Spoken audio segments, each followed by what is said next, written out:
izlazila po neka buba samo i tako. Domaćine, dobar dan. Dobar dan, dobrodošao. Hvala. Živ bio. Ovo stoji sve ovdje.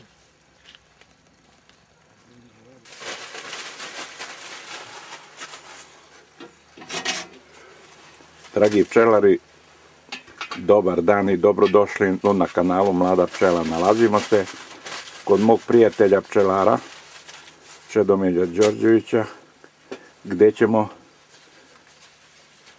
pokušati da topimo vosak.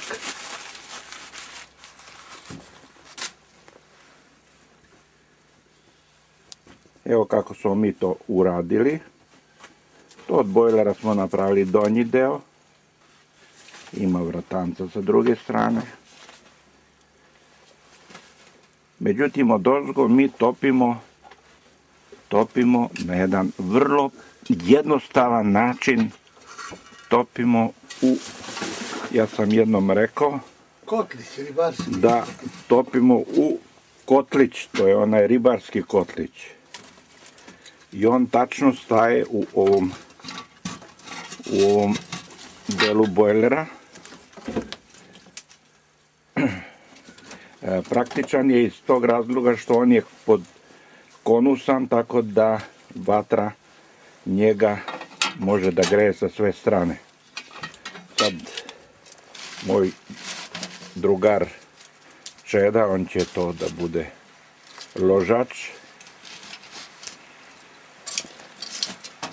Na polju pada kiša, nažalost, eto, izabrali smo baš, ali kod nas to non stop pada kiša, pa onda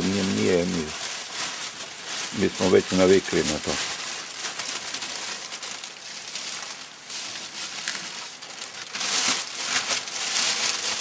Sad će onda založi vatru.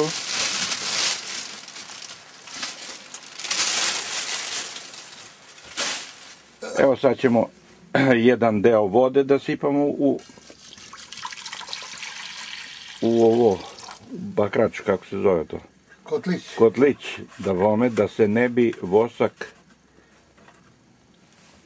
šta Čedo? Da se ne bi zalepio ili? Da se ne zalepio, topjali. Da.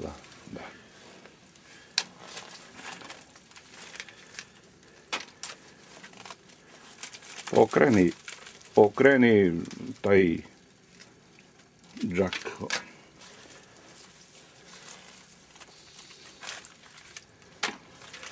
To je vosak od prošle godine još, koji je to ostao, a moljac, hvala Bogu, nije ga napao, jer je bio tako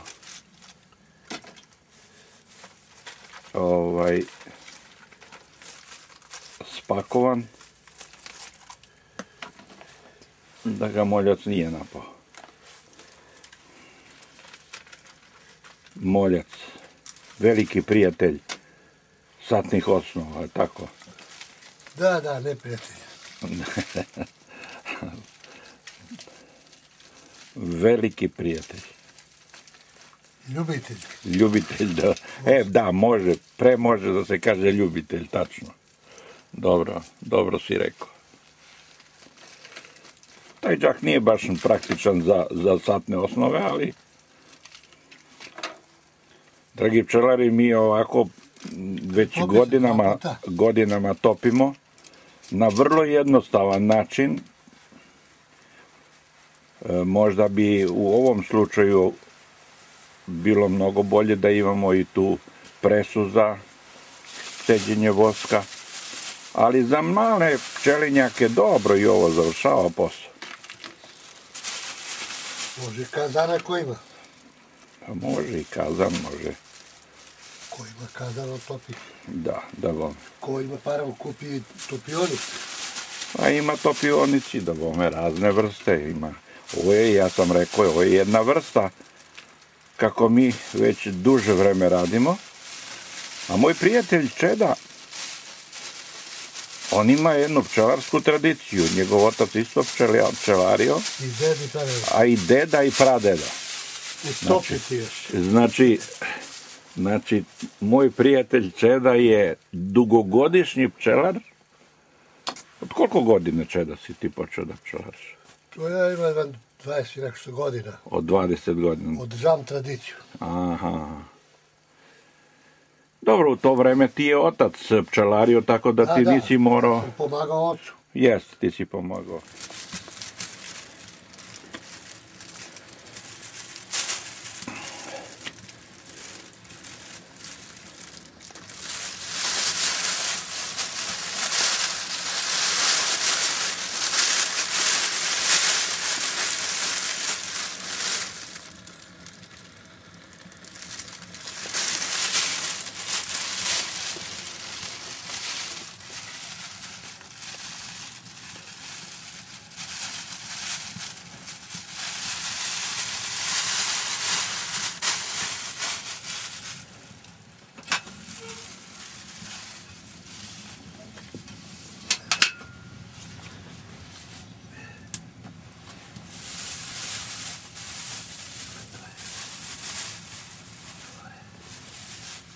Ovaj posao što mi radimo nije vezan za vreme. Znači, kada imate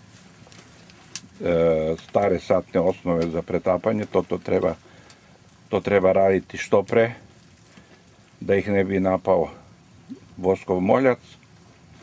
To znači, evo, sada je... Šta je danas? Danas 1. mart. Pa da, 1. mart danas. Da vam je 1. mart. Ali ništa ne smeta da eto, moj prijatelj i ja založimo vatru i da snimamo ovu za vas reportažu. Da iskoristimo vreme. Da iskoristimo, jeste vreme, mada napolju pada kiša, ali mi smo u ovoj kućici njegovoj, njegova zadužbina, da kaže. Nema. Tu on poznaje sve zna šta, gde mu to stoji i tako dalje. Tako da ja imam više poverenja u njega, nego ja to da radim.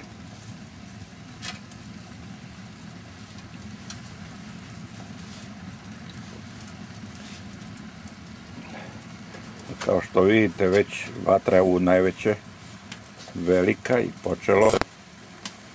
već je počelo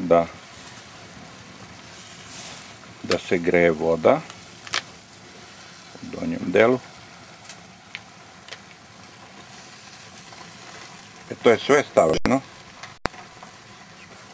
Ostalo samo od prošli put, jel? Da. Aha. Dobro.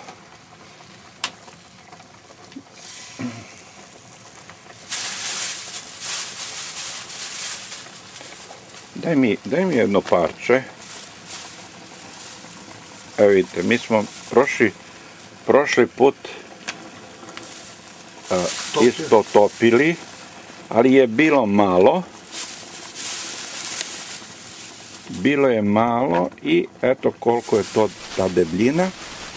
S druge strane, ja sam u jednoj emisiji govorio da svaka pogača, kada se to stegne, ovaj vosak, mora da se očisti ova voskovarina, takozvana. Tako se zove to u pčelarstvu. Voskovarina, to je nečistoća koja je ostala od pčela. Šuljica, ne posteljica. Ko šuljica da lome. Ohohoho, kako krčka. Zamisli da je ovo paprika sad, a?